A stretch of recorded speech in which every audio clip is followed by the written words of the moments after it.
बच्चों, कैसे हैं आप सब? मुझे आशा है आप सभी लोग स्वस्थ और प्रसन्नचित्त होंगे। आज हम हमारा पाठ नानी की डॉक्टर तुलसी को पढ़ेंगे और समझेंगे। इस पाठ में हम अपनी बुजुर्गों के सम्मान को देखेंगे, हमारी प्रकृति के बारे में जानेंगे। प्रकृति का एक पौधा जो आयुर्वेदिक हमारे लिए प्राकृतिक दवाई है, उस तुलसी के बारे में हम पढ़ेंगे और समझेंगे। तो आइए इस पाठ को विस्तार से देखते हैं। यह है हमारा पाठ 6, नानी की डॉक्टर तुलसी।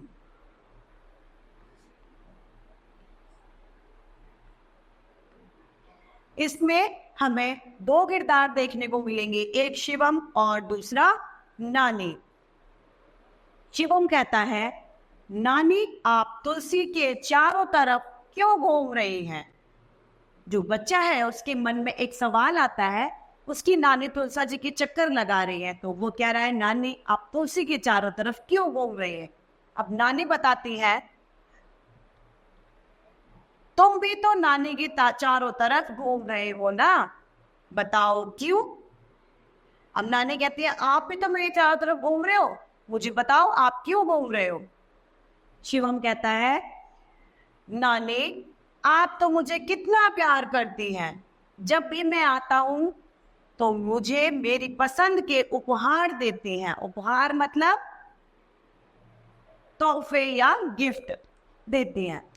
अब नानी को बताता है कि आप मुझसे इतना ज्यादा प्यार करती हैं, जब मैं आता हूँ मेरी पसंद की चीजें खाने में देती हैं, मुझे बहुत सारे उपहार देती है, इसलिए मैं आपके आगे पीछे घूम रहा हूं। अब नानी कहती है, बस यही बात तुलसी माता की है। हमारे हिंदू धर्म में तुलसी जो एक पौधा है, उन्हें माता जी का स्वरूप माना जाता है, उन्हें हम तुलसी माता कहते हैं। ये भी हमारा ध्यान रखती हैं। तुलसी के पत्तों में रोगों के कीटाणुओं को नष्ट करने की शक्ति होती है। जो तुलसी जी के पत्ते होते हैं, उनसे बहुत सारी बीमारियों का निवारण किया जा सकता है। साथ ही रोगों के जो कीटाणुओं को नष्ट करने की शक्ति तुलसी में होती है। इससे बुखार, खांसी, किडनी व हृदय रोग, अस्थमा तथा मुंह के छाले तक भी ठीक हो जाते हैं। कौन कौन सी बीमारियां तुलसी जी के पत्तों से ठीक होती है?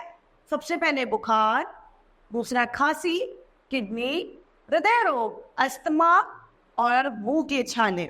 इतनी सारी बीमारियों का एक इलाज तुलसी जी के पत्ते। आगे कहता है शिवम, अच्छा तभी मेरी दादी माँ तुलसी जी के 5-7 पत्ते रोज चाय में डालकर पीती हैं।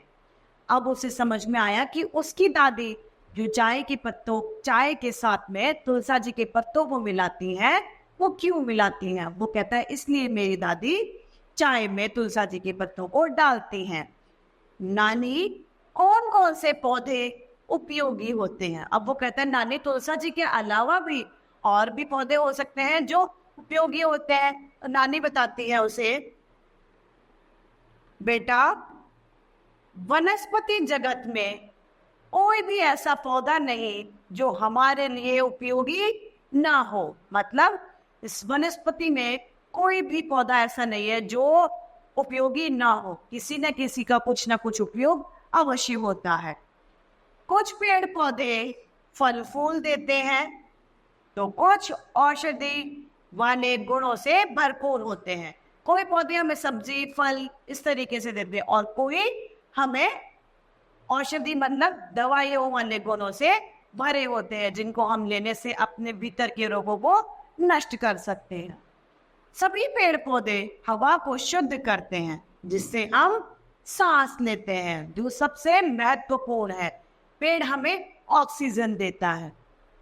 पेड़ जो है वायु में जो प्रदूषण होता है उसे अपने अंदर सोख लेता है और हमें एक शुद्ध हवा देता है। शिवम कहता है, नानी किसी पौधे का नाम भी तो बताइए। अब कोई ऐसे तो सारे पौधे हैं, तो कोई एक नाम बता दीजिए किसी भी पौधे का। तो नानी कहती हैं जैसे घृत कुमारी, जिसे हम क्या कहते हैं, एलोवेरा।